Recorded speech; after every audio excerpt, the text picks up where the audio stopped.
Sonko en tout cas tontu la nga xam ne daal na koy def ci nga xam ne moom mooy Tahirou Sarr waaye du wax ci lu soxal discours nationaliste ak yu demee noonu mu mel ni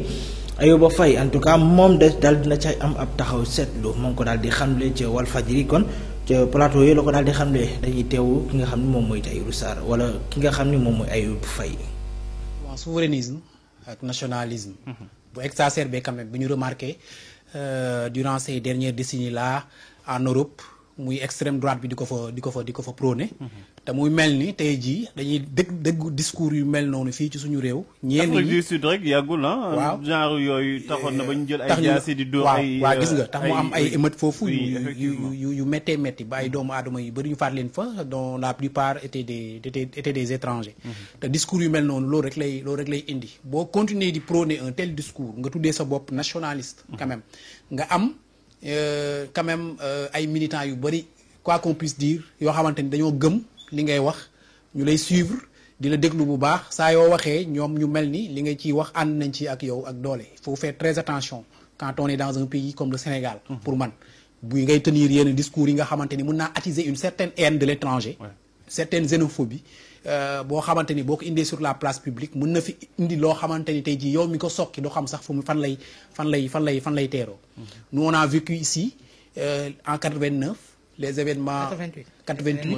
événement naari di nga xamante ni amoon nañ fa xam lu ndaw rek moo ko sokki fële ca Mauritanie mu ñëw ba fii nga xam yan dégâts la mën a causer quand même. ci dëkk il faut faire très attention et j'ai bien aimé Ousmane Sonko li muy wax ni.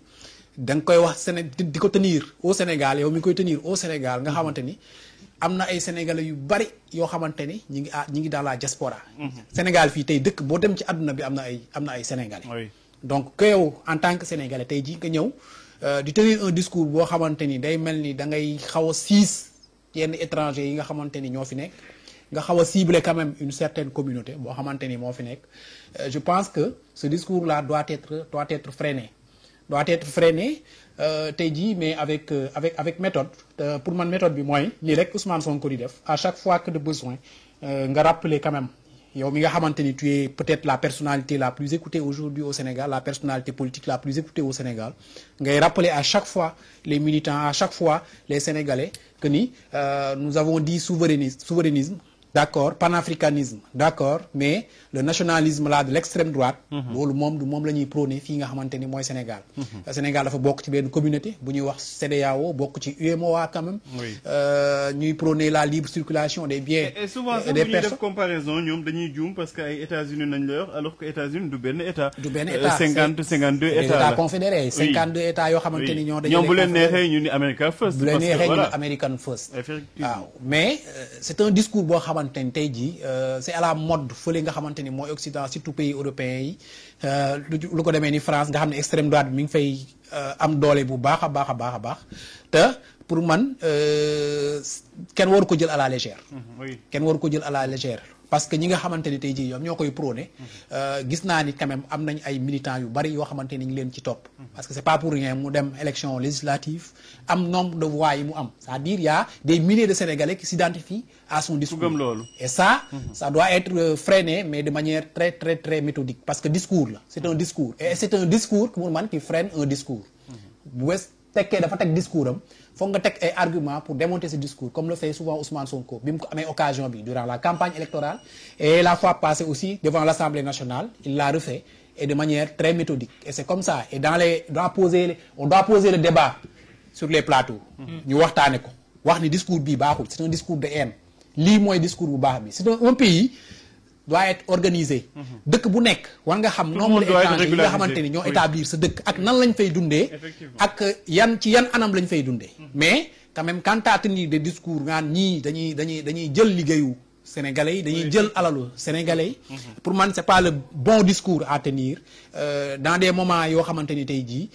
mën nga attiser quand même une haine de l'étranger une xénophobie pour man discours boobu ça doit être freiné mais de manière très méthodique on doit poser les débats sur les télés et les autorités publiques aussi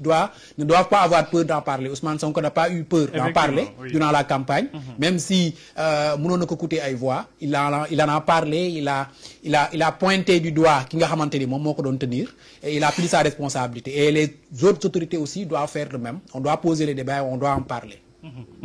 mais quand même discours bu dangereux parce que bu ñu demee Awa Diop bay naan bu Sénégalais yi liggéeyu c'est parce que étrangers yi ñoo jël seen liggéey main d'œuvre bon marché moo tax ba voilà yenn Sénégalais yi mu ñu liggéey discours boobu prospéré maa ngi koy wax léegi Afrique du Sud demoon nañ ba gëm loolu ba amoon na sax ay Sénégalais man xam naa si ñu bëri ñoo xamante ni yàlla leen sauvé mais dañ leen naroon rey naroon faat seen bakkan parce que jàppoon nañu population autochtone bi jàppoon nañ ni que ni bu ñu ñàkkee liggéey ak jafe-jafe yi ñuy dund yëpp étrangers yi ñëw dugg si seen réew moom la ñoom ñoo leen ko teg.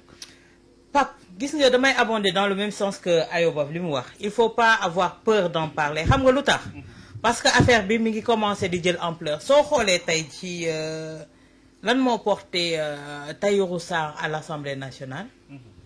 C'est ces discours-là. C'est ces discours-là et des voix ont abondé dans ce sens-là pour yóbbu ko à l'hémicycle. Donc il faut oser en parler. Oui.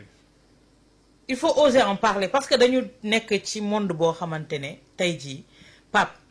amatul war. mu ngi noonu mu nekkoon ca plateau yu Walfadjri en tout cas ñu ko daal di yëkkati yooyu la kàddu bokk na ca Ayouba Faye Awa Diop Ndiaye ak Pape Makhtar Diallo ñoom nag ci li ñu doon wax daanaka bokk na ci discours bi nga xam ni Tahirou Sarr en tout cas moom lay daal di tenir muy discours nationaliste ak kàddu ya nga xam ni Ousmane Sonko daal dina koy tontu ca assemblée nationale ñoom nag ca loolu la ñu doon ñëw.